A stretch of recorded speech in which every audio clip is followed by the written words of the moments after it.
Ministro, boa noite. Eu queria recorrer a uma memória. Eu tenho a memória quando o senhor presidiu a Câmara dos Deputados no momento de crise política em Brasília. Aliás, era um tempo de mensalão, a denúncia do mensalão. Tenho a memória do senhor como articulador político e sei como funcionava.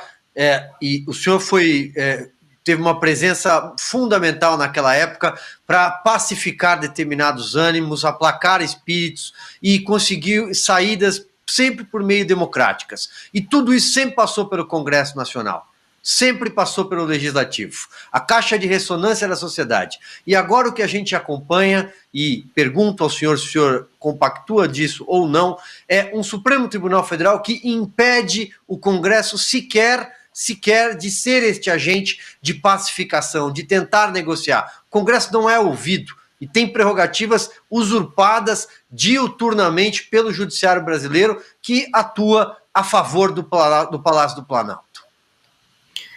Silvio Navarro, essa interferência do Poder Judiciário, principalmente do Supremo, no Congresso Nacional e no Poder Executivo, também não é uma novidade.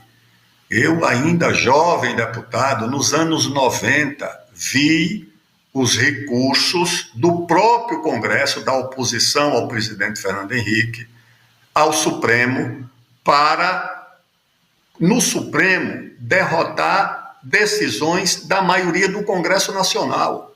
Isso foi criado pelo próprio mundo da política, por setores do próprio Congresso. E aí criou-se o hábito em todos os governos da oposição recorrer ao Supremo quando suas teses eram derrotadas no plenário do Congresso. Ou seja, parte do Poder Legislativo recorria contra o Poder Legislativo, ou melhor traduzindo, a minoria do Poder Legislativo recorria contra a maioria do Poder Legislativo no Supremo Tribunal Federal. E o Supremo Tribunal Federal, naturalmente, acolhia esses recursos, ora dava ganho de causa ao Legislativo, ora dava ganho de causa ao Executivo, mas foi assumindo a função de árbitro na relação entre o Executivo e o Executivo e o Legislativo.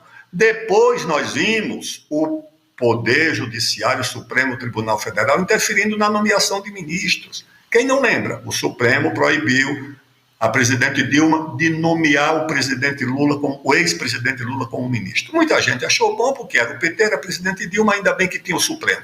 Depois o Supremo proibiu o presidente Temer de nomear uma deputada federal no exercício do mandato, a deputada Cristiane Brasil, para o Ministério do Trabalho.